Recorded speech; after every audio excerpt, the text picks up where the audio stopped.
ಹೆಚ್ಚುತ್ತಿರುವ ಕಳ್ಳತನ ಪ್ರಕರಣಗಳು ಅಪರಾಧ ತಡೆಗಟ್ಟಲು ಪೊಲೀಸರಿಗೆ ತಲೆಬಿಸಿ, ಸಾರ್ವಜನಿಕರಿಗೆ ಜಾಗೃತಿ ಮೂಡಿಸಲು ಮುಂದಾದ ಇಲಾಖೆ.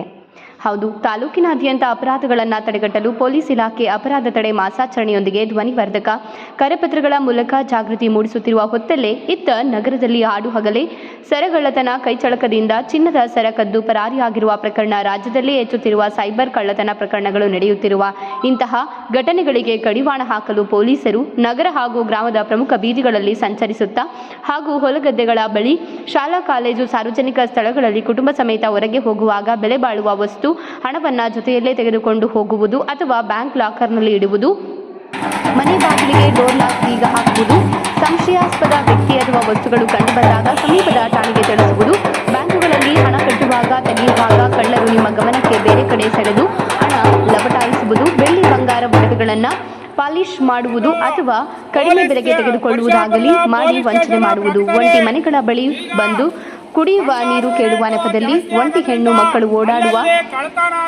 ಚಿನ್ನದ ಆಭರಣ ಧರಿಸಬೇಡಿ ಸೇರಿದಂತೆ ಮುಂತಾದ ತಿಳುವಳಿಕೆಗಳನ್ನು ಸಾಮಾಜಿಕ ಜಾಲತಾಣಗಳಲ್ಲಿ ಪೊಲೀಸರು ವ್ಯಾಪಕ ಪ್ರಚಾರ ಮಾಡಲು ಮುಂದಾಗಿದ್ದಾರೆ. ಸಾರ್ವಜನಿಕರು ಸಹ ಜಾಗೃತರಾಗಿ ತಮ್ಮ ಒಡವೆ ಹಣವನ್ನು ಜೋಪಾನ ಮಾಡುವುದು ಜೊತೆಗೆ ಪೊಲೀಸರೊಂದಿಗೆ ಸಹಕರಿಸುವಾಗ ಮಾತ್ರ ಅಪರಾಧ ಪ್ರಕರಣಗಳಿಗೆ ಕಡಿವಾಣ ಹಾಕಲು ಸಾಧ್ಯ. ತರೀಕೆರೆ ಹತ್ರ, ಆಮೇಲೆ ಪಿಡಿಕೋಟೆ ಹತ್ರ, ಆಮೇಲೆ ಬೆಟ್ಟಪ್ಪನಹಳ್ಳಿ ಹತ್ರ ಇಲ್ಲಿ ಬೈಕ್ನ ಬಂದು ಯಾರೋ ಏನೋ ಅವರೆಕಾಯಿ ಕೊಡು, ನೀರು ಕೊಡು ಅಂತ ಕೇಳಿ ನಿಮ್ ಕಿವಿಯಾಗಿರೋದನ್ನ ಕಿತ್ಕೊಂಡು ಹೋಗಿದ್ದಾರೆ. ಅದಕ್ಕೆ ನೋಡ್ರಿ, ನೀವು ಒಂಟಿ ತಿರುಗಾಡ್ಬೇಡ್ರಿ, ಆದಷ್ಟು ಇಬ್ಬಿಬ್ರು ಹೋಗ್ರಿ, ಗುಂಪಾಗಿರ್ರಿ. ನೀವು ಎಲ್ಲರೂ ನಿಮ್ಮ ಸ್ನೇಹಿತರಿಗೆಲ್ಲ ಹೇಳ್ರಿ, ನಿಮ್ ಸ್ನೇಹಿತರಿಗೆಲ್ಲ ಇರ್ತಾರಲ್ಲ, ಹಿಂಗ್ ಒಂಟಿ ತಿರುಗಾಡೋದು ಬೇಡ, ಜಾಸ್ತಿ ಬಂಗಾರ ಹಾಕೊಂಡು ಹೋಗೋದು ಬೇಡ.